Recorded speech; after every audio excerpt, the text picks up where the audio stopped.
Welcome to Voices of the Community, which explores critical issues facing Northern California communities. We introduce you to the voices of community thought leaders and change makers who are working on solutions that face our fellow individual community members, neighborhoods, cities, and our region.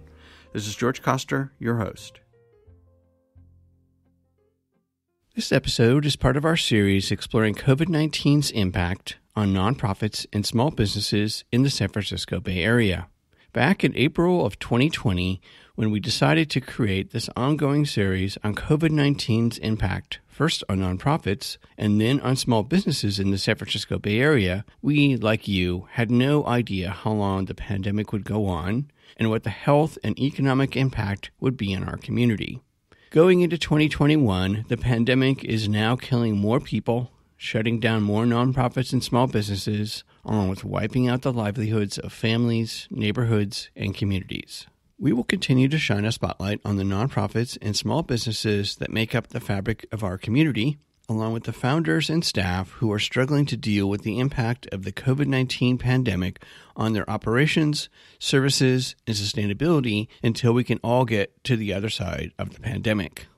Along the way, we will also share with you all the amazing solutions that our nonprofits, small businesses, foundations, and government leaders are working on to help us all get to the other side of the pandemic and come together to rebuild our communities with more economic, social, and environmental equality. We started a program, the Meals to Work program, and reached out to Project Homeless Connect. So what we do is once a week when they're having their drop-in sessions for people who are looking for essential services, we bring food to them for those days, which is pretty amazing because if you've ever experienced homelessness or people who are aware of issues with homelessness, oftentimes you have to choose between whether you're going to find a place to sleep at night or whether going to get something to eat. In this episode, our featured voices are Mark Bailey, the head of operations, and Martha Martinez, the head of production and training at Hayes Valley Bakeworks.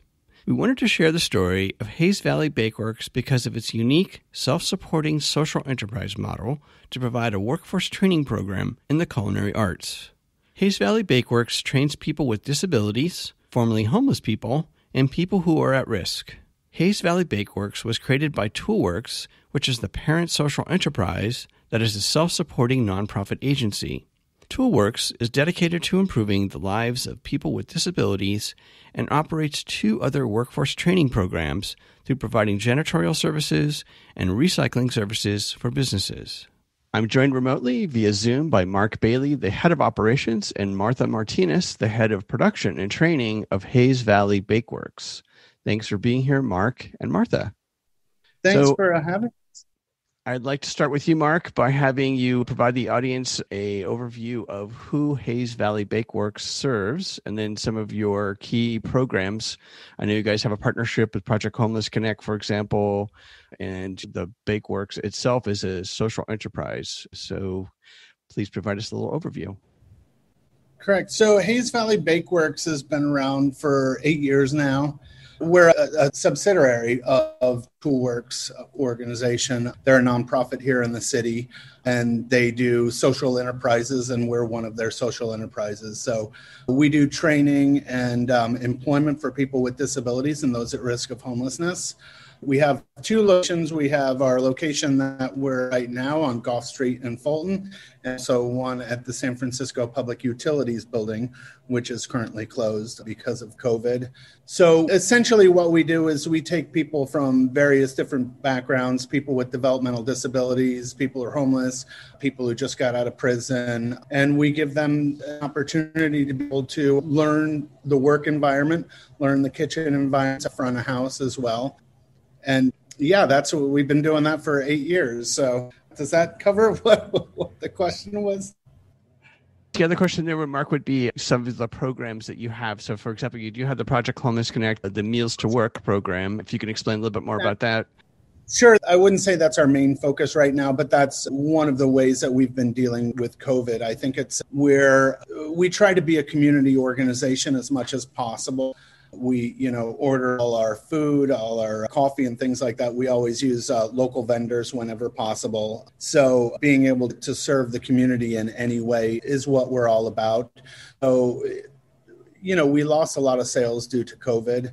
So one of the ways to be able to not only help ourselves and be able to bring more trainees on, but be able to feed people who are homeless. And so we started a program, the Meals to Work program, and reached out to Project Homeless Connect. So what we do is once a week when they're having their drop-in sessions for people who are looking for essential services, we bring food to them for those days, which is pretty amazing because if you've ever experienced homelessness or people who are aware of issues with homelessness, oftentimes you have to choose between whether you're going to find a place to sleep at night or whether going to get something to eat, because oftentimes you have to, sign up for a shelter or you have to be at a certain place at a specific time. Well, a lot of churches and, where places that are doing meal programs are also at specific times. So sometimes if you need some medical help, you have to go do that instead of get something to eat.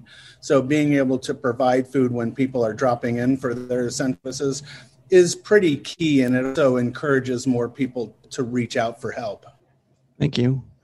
I'm going to turn to you, Martha. And so here we are going on month 9 of the COVID-19 pandemic. How has the pandemic really impacted your production and training there at Hayes Valley Bakeworks?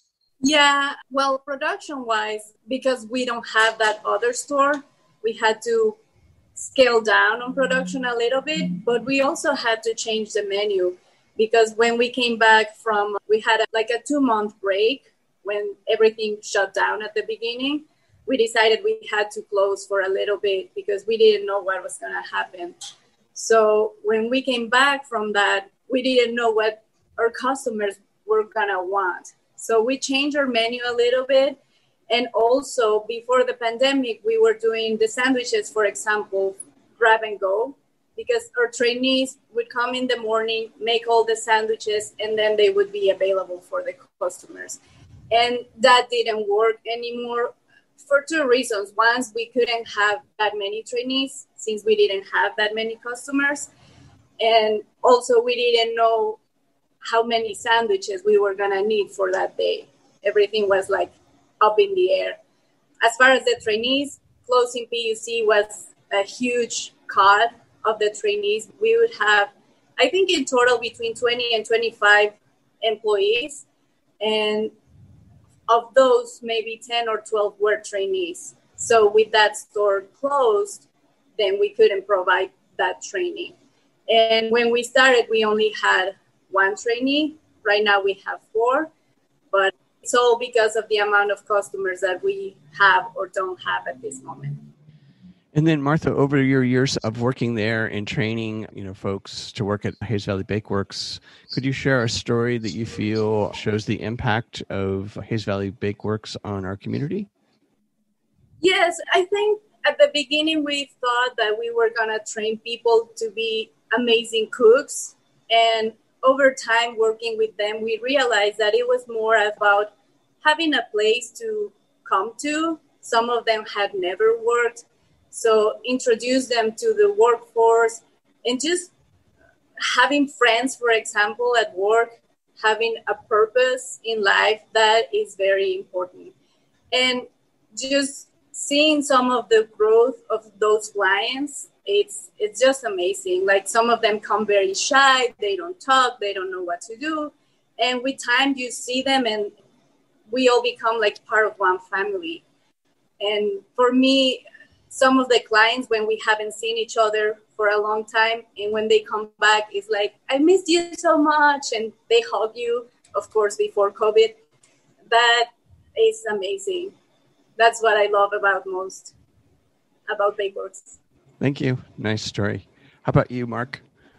It's just great to be able to see people from completely different backgrounds come together and be able to work together as a team. And we recently had somebody working here who had been in prison his entire life, and he was in his, late 50s. And, he was on shift with somebody with developmental disabilities. You literally couldn't have 2 different people with more different backgrounds, and to see them work together and kind of work as a team and mentor each other it's just one of the most incredible things to see. And it just goes to show is like, if you meet people where they are, people can do amazing things. If you judge people, you miss out on so much of what you can learn from each other. So it's, being able to see, get their first paycheck that they've gotten in years, and just, like I was saying, just watching people grow, often, people are shy and a little, they just don't know how to react and how to work as a team, or, be a part of something that's bigger than themselves. And people grow along the way is just, it's just an amazing thing. And that's the impact that we have at Bakeworks. And it takes a lot to get one person, to grow and to get one person along the way. So it's, it's always hard to explain what the impact is overall on the community, because it's such an individualistic thing that we do here. Thank you. That was a good overview. So, Mark, folks who are watching or listening to this, how can they support Hayes Valley Bakeworks? Obviously, you guys aren't open, so people can't just walk in like I used to once a week at least and buy your amazing baked goods, especially your banana bread. So how can people support you guys? So currently we're only open at one location. We're open Monday through Friday at our location in Hayes Valley from 8 until 3. So we had to scale back our hours quite a bit, but of course, everything's to go. You can visit us online. It's bakeworkssf.square.site, and that's a link to our online store. We don't have our entire menu there. It's all for pickup, but there's lots of different things that people can buy there, whether it's, if somebody wants a pie, I always want a pie. That's good for me. We have our cookies. We have stuff that you can take and bake at home. And I forget what else we have on our online site. And yeah, there's also a link for our Meals to Work program. So people can buy meals, homeless people there, buy as many as you'd like. It definitely would help. It helps to feed people, and then also helps us keep our training program going strong. And then also if people want to just leave donations for us as well. But also, check us out on Facebook and on Instagram, share our posts, talk about us. I think not just for Bakeworks ourselves, because of the way COVID has affected all small businesses, especially, social enterprises and nonprofits. We're really dependent on people supporting us at this point in time. I think COVID has really shined a spotlight on the difference between, small business and a place like Amazon, where a lot of the small businesses are either closing or they're not doing so well right now. So, it's a perfect opportunity to get involved with any small business and, places like Bakeworks. Thank you. I'm going to turn to you, Martha, and ask of all of the horrible things happening in COVID these days, and to Mark's point, the economic impact on Hayes Valley Bakeworks. What are some of the good things that you could see possibly coming out of the pandemic? Well, for me personally, right now, I think I'm thankful that I have a job and I am healthy. Those are one of the few things that you can say, I have it. But I think a lot of people have had time to value what they have and what they don't have.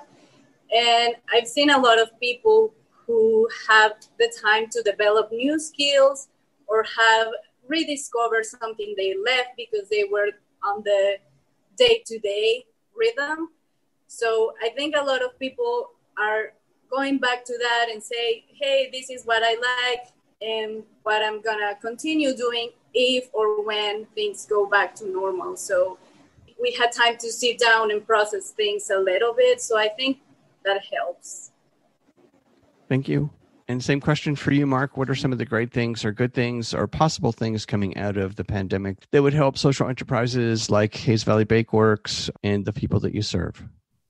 Thanks. Yeah, I think Martha's right. What we hope is that people have really understood the importance of small business, of, the arts community, of, essentially creative business in urban settings or in any settings. And that, oftentimes I think all of us take these things for granted, that they're always there, or, SF Jazz is, and people get to see shows sometimes and they don't, but when things disappear, when you can't go to them, certainly when you're appreciating them more. So, I think bringing people back to a level where people understand that living in a city is exciting, and the restaurants and the arts community that's there is one of the reasons why it's so exciting. So, hopefully there's value into the things that we provide and that small businesses by the community.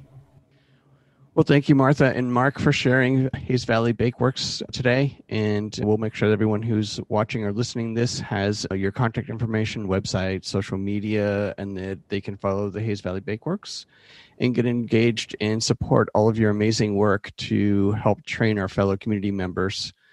And please stay safe out there in what has now become a really strange new normal. Awesome. Thank you so much for having us, and let's get the word out. That's it for this episode of Voices of the Community. You've been listening to the voices of Mark Bailey, the head of operations, and Martha Martinez, the head of production and training at Hayes Valley Bakeworks. Through our interview in episode 11 with Lori Thomas, the executive director of the Golden Gate Restaurant Association, they estimate that 50% of restaurants will be lost from the pandemic. To find out more about Hayes Valley Bakeworks' culinary arts training program and to support Hayes Valley Bakeworks, go to bakeworkssf.square.site. We hope that you enjoyed the insights, points of view, and personal stories from the voices of changemakers and their nonprofits and small businesses featured in this series. To find out more and get engaged with the nonprofits, small businesses, and staff members featured in the series, please go to my website, georgecoster.com, and click on Voices of the Community to find links to the extended versions of these interviews and to listen to the entire series. After listening to these stories, we hope that you will consider making a donation and volunteering to provide a hand up to your fellow community members. I want to thank my associate producer, Eric Estrada, and Casey Nance at Citron Studios, along with the wonderful crew at the San Francisco Public Press and KSFP. Voices of the Community is a member of Intersection for the Arts, which allows us to offer you a tax deduction for your contributions. Please go to georgecoster.com and click on the donate link to make a donation to help us provide future shows just like this one. While you're on our website, you can enjoy our archived past shows, which feature community voices working on solutions to critical issues facing Northern California communities. And you can sign up for our newsletter to find out more about future shows, as well as shows and events from the organizations that are included in our episodes. Take us along on your next COVID walk by subscribing to Voices of the Community on Apple Podcast, Spotify, and Google Podcast, or wherever you get your podcast. You can follow us on Twitter at George Coster, and we'd love to hear from you with feedback and show ideas, so send us an email to george@georgecoster.com. I'm George Coster in San Francisco, and thank you for listening.